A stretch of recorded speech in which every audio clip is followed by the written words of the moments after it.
E hoje nós vamos falar de algo que talvez nós já até passamos na vida, que é o refluxo gastroesofágico em crianças. Tem alguma coisa que a gente pode fazer a mais para poder, talvez, passar essa fase de adaptação do corpo de forma mais tranquila, afinal de contas, tadinhos, tão pequenininhos, parecem tão frágeis. Como é que a gente ajuda essas criaturinhas? Tem como? Tem como. Eu vou ensinar para vocês. Vou falar para vocês que pode ser feito, que dá pra gente fazer. Tem muita gente aí que eu sei, colegas profissionais da área da saúde geral, os terapeutas, que tem seus pacientezinhos, né? As criancinhas, são queridinhos demais. Principalmente quem trabalha com as técnicas que estimulam a autocorreção, muitas vezes tem os seus pacientinhos com refluxo. E aí, o que a gente pode fazer? O que a gente pode oferecer a mais? Como, de repente, evitar que isso aconteça? Olha, primeiramente, tem muita coisa que se fala por aí, tem muitas recomendações que funcionam muito bem claro. Nem sempre dá tudo certo. Então, tem várias coisas que recomendam assim, após a mamada, deixa no ombro para dar uma rotadinha, não deixar mamar muito, né, para não ficar de tanque cheio, não deitar logo depois que acaba de dar a mamada. Esse comportamento é muito frequente quando a criança tem ali por volta de 6, 7 meses, é onde pega mais forte. Claro que tem criancinhas de 1 mês, 2 meses, 3 meses que já apresentam um refluxo. É que com essa idade, 6, 7, acaba ficando um pouquinho mais frequente. Isso pode se estender até 1 ano e meio, enfim, tem crianças que vão até esse período, tadinhos, meu. Sofrem um monte com esses efeitos. E aí eu digo, começa a nossa historinha aqui, sofrem muito com esses sintomas. E aí, como é que você faz? Criança fica com fome, quer mamar, e você fica, talvez, com limitação ao que você oferece ali pra ela, que é o leite, o leite dela, é o que traz energia para ela se envolver, para ela crescer, é onde ela sente a segurança, né, de que o mundo é bom. Eu cheguei nesse mundo aqui e eu tenho tudo que eu preciso. Me sentir protegido e me sentir cuidado, alimentado. Então, o que a gente pode fazer? Quando o seu pacientinho, e talvez você não esteja tratando diretamente o refluxo gastroesofágico no seu pacientinho, mas por algum motivo ele apresenta essa condição. A mãe reclama bastante que ele tem direto esse comportamento. Cada mamada, nossa, tem que trocar a roupinha dele e às vezes a sua. O que a gente pode fazer para o nosso pacientinho que está apresentando o refluxo gastroesofágico? O que a gente pode fazer de efetivo? Primeira coisa, a gente precisa entender de onde vem esse refluxo gastroesofágico. São várias as teorias que indicam por que surge esse comportamento no organismo. Algumas teorias indicam que é porque o bebê mama demasiadamente, então além da conta, então fica com o tanque cheio. O estômago ainda não começou a digestão, né? Não começou o processo e qualquer coisinha, um simples soluço, alguma coisinha a mais, ele coloca esse excesso para fora. Outras teorias dizem que é devido a um estreitamento no esôfago, né? No finalzinho, onde vai despejar esse alimento no estômago. Outros dizem que é lá no estômago mesmo, o pilôrio, uma contração na parte do estômago, joga esse alimento para fora, o leite para fora. Tem um monte de coisa, um monte de teoria, do que efetivamente a gente pode levar em conta para ajudar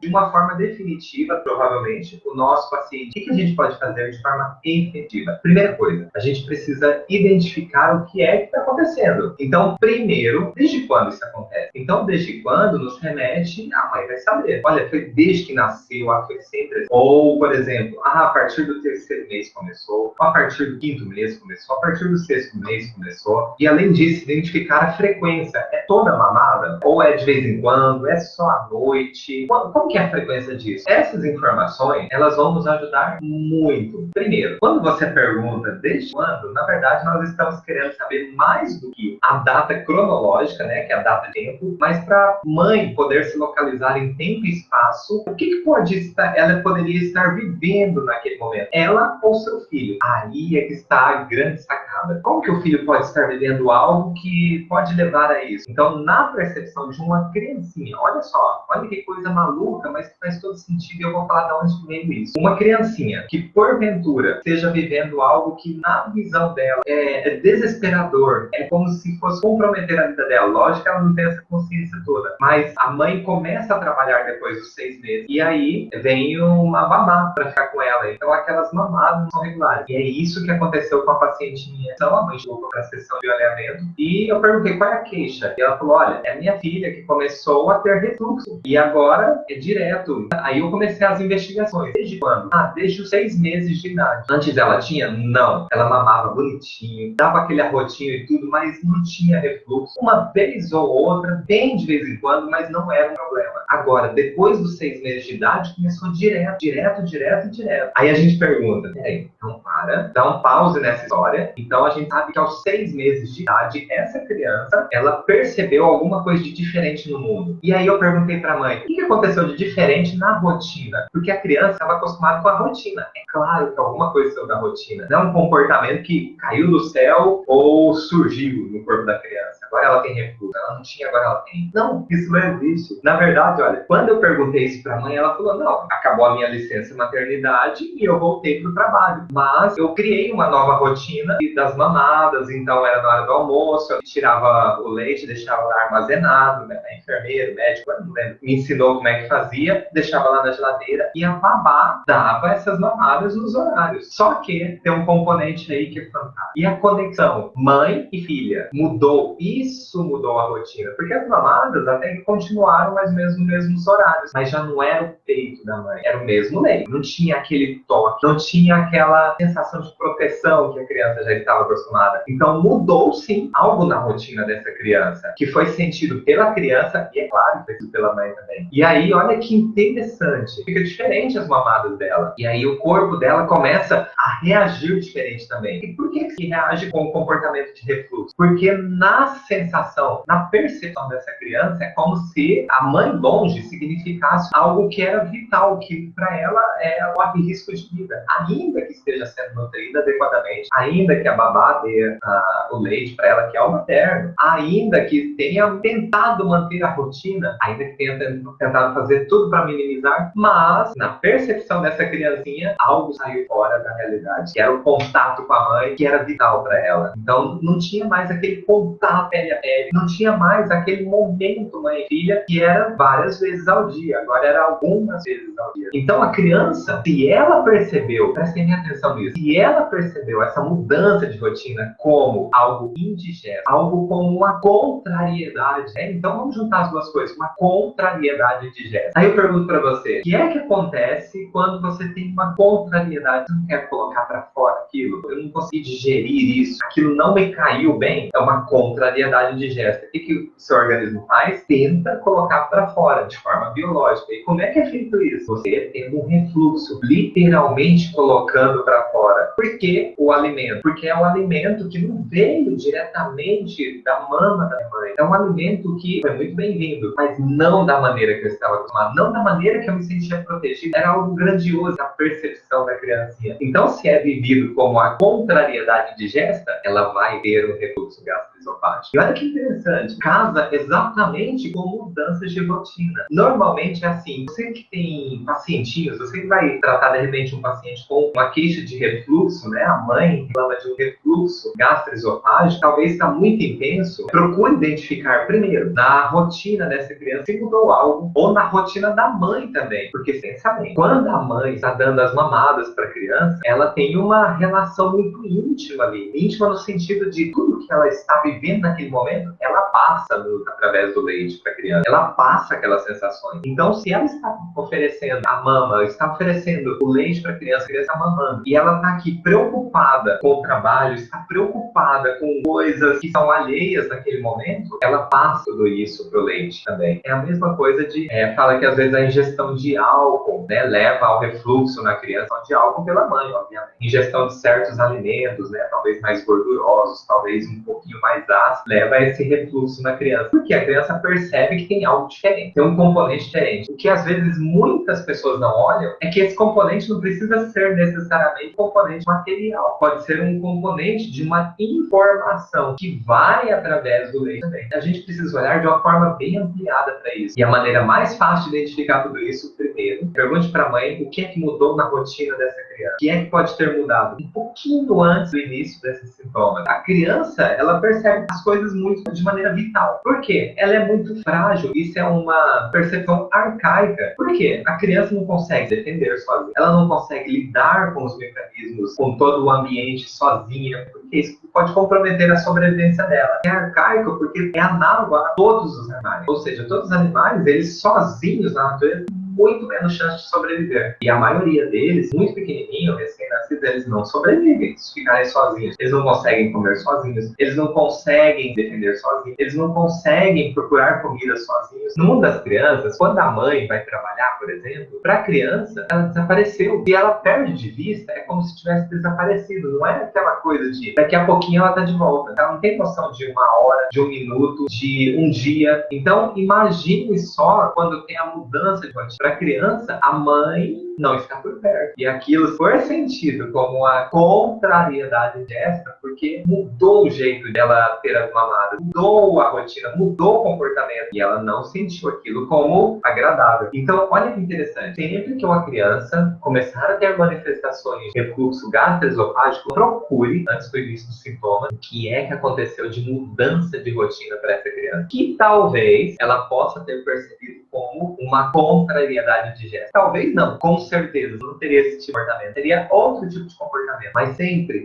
que tiver refluxo gastroesofágico, sempre, ela teve, antes do início dos sintomas, uma contrariedade de gesto. E aí a gente precisa ampliar a nossa consciência para entender o que é que na cabecinha de um bebezinho de 3 meses, 6 meses, pode ser entendido como uma contrariedade de gesto. O que é que pode ter sido? Para os adultos, acaba tendo uma sintomatologia que não é muito diferente, não. Então, se você é adulto, aproveita essa informação. Se é um paciente que apresenta refluxo gastroesofágico, pergunta para ele o que aconteceu um pouco antes do início dos sintomas. Porque você, que é o profissional que está avaliando ele, você já sabe que o teu paciente passou por uma grande contrariedade de gesto. O que é uma contrariedade de gesto para ele? Eu não sei. Você vai ter que perguntar para ele. Aí é que está a graça da medicina. Aí é que está a individualidade biológica. Porque a gente sabe que ele passou por uma contrariedade de gesto. Mas o que é que ele entende como contrariedade de gesto? É diferente do que eu entendo. É diferente do que o outro entende. Por exemplo, para mim, de repente, uma contrariedade de gesto é alguém pegar e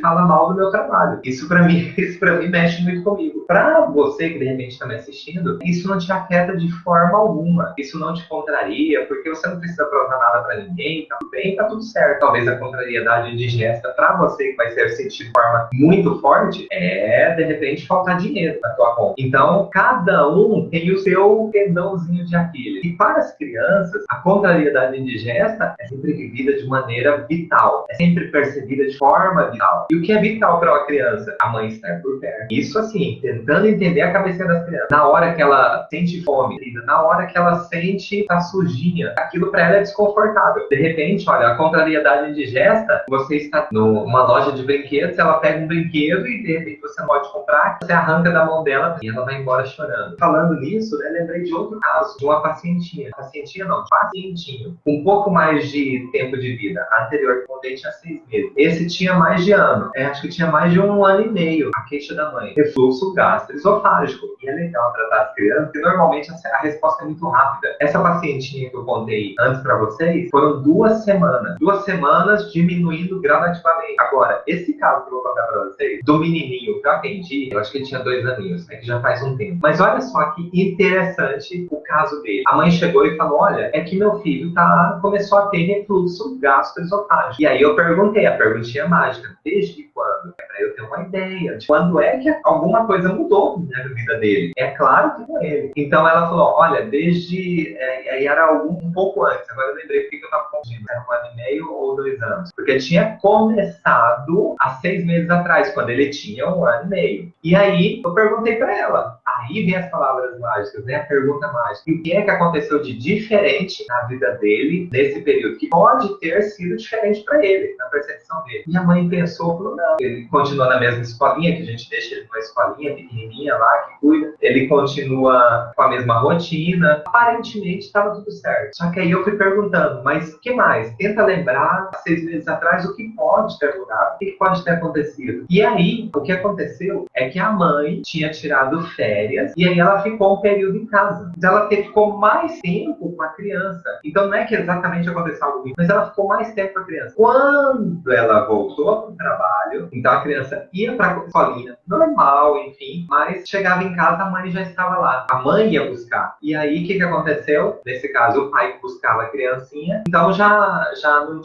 tinha um períodozinho maior, porque normalmente quando buscava a criancinha, ela já dava uma mamada antes de voltar para casa. E aí, o pai passava a buscar a criancinha, só ia mamar depois de mais ou menos meia hora, uma hora, a mãe chegava em casa. Então, uma pequena mudança na rotina provocou toda essa situação. E aí, na percepção da criança, era como se fosse arrancado aquilo dela, como se ela não estivesse mais protegida da pessoa que alimenta ela. Então, isso é vivido de forma vital. E aí, como se corrige isso tudo? Então, é dando maior qualidade nas mamadas, maior qualidade nesse contato, maior qualidade nessa questão vital. Então, não é nem o tempo que você dá para a criança, mas a qualidade que você dá. Então, é bem exclusivo. O que é a orientação principal? Quando for dar as mamadas, esquece o celular, esquece o WhatsApp, esquece o Instagram, e aí fica exclusivamente para essa criança. De preferência, na hora de dar a mamada, vá para o quarto, fique lá com o seu filho. Por quê? É um momento único. É um momento único. Do que de repente fica na sala e está conversando com outros adultos, está com o bebê aqui conversando, o bebê está mamando aqui, está conversando com outros adultos. Perdeu o momento. É como se ela percebesse tudo isso, que a atenção não está toda voltada para ela. Se ela percebe isso, e a gente acha que não, né? Que as crianças estão lá no mundo, né? Se ela percebe isso, ela pode sentir isso como uma contrariedade de gesto. Ou seja, eu estou vulnerável. É como se estivesse vulnerável. Mas a criança fica pensando, não fica pensando. Isso é um programa arcaico. Todos nós carregamos, né? Para garantir a nossa sobrevivência. Isso é como um reflexo, até os 3 meses de idade, né? Reflexo palmar. Você coloca o dedo assim na palma da criança, ela fecha. Aí você fala assim, você está segurando minha mão. É um reflexo. Queria desanimar aí, não? Mas é um reflexo. A criança fecha a mão. É um reflexo que ajuda a garantir a sobrevivência. Assim como um reflexo de sucção. Ou você acha que a gente ensina a criança a mamar? Ela aprende, mas ela tem um reflexo. Porque na hora que encosta o bico do seio na língua dela, ela já começa a sugar. Então é um reflexo de sobrevivência, certo? Então todas essas informações reflexas de sobrevivência acontecem com as crianças. E elas, ao longo do tempo, né, ao longo das experiências da criança, vão sendo substituídas por experiências próprias. Mas esse movimento arcaico que acontece é necessário. Então, de onde veio isso tudo? De onde que veio todas essas informações? Vem de várias bases do pioneiramento. A etologia, o estudo da etologia animal ajuda a explicar isso por conta do nosso cérebro arcaico, que é análogo aos animais. A nova medicina germânica tem uma contribuição imensa, explicando essa contrariedade digesta, que é a informação que a gente tem antes do início dos sintomas. E também física quântica, quando nos mostra toda essa conexão entre mãe e filha, e a biologia acompanhando isso, né? Quem faz essa conexão de física quântica e biologia? Vários autores, né? Tem o Bruce Lipton, o Amit Goswami, eles fazem essa conexão da física quântica e a biologia. Como a física quântica atua modificando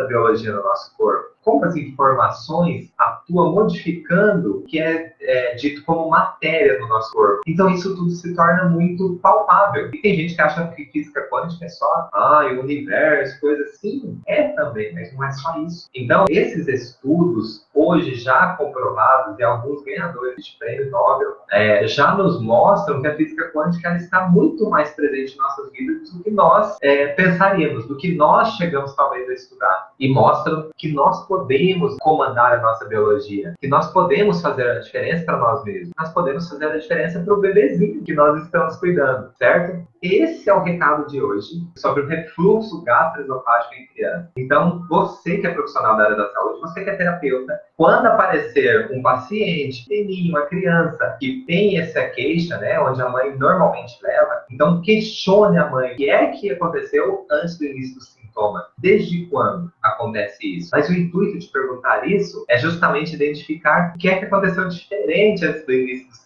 sintoma. Aí é que mora a origem da situação, aí que mora a origem desse refluxo. E aí, identificando essa origem do refluxo, isso tendo um nome, você tem condições de direcionar essa mãe para ter uma ação eficaz. Porque aí não é aleatório. Ah, será que é o tanto de que ela mama? Ah, será que tem algum problema anatômico? Ah, será que é porque acaba de mamar e deita? Ah, será que o meu leite está diferente? Ah, será que é porque mudou o leite? Então, acaba com esse será. Então, precisa ir na raiz. É perceptível. É aí que começa tudo. E é na nossa percepção. Se a gente parar para pensar, tudo mesmo começa com a nossa percepção. É a maneira como a gente percebe o mundo, é a maneira como a gente age a partir da nossa percepção.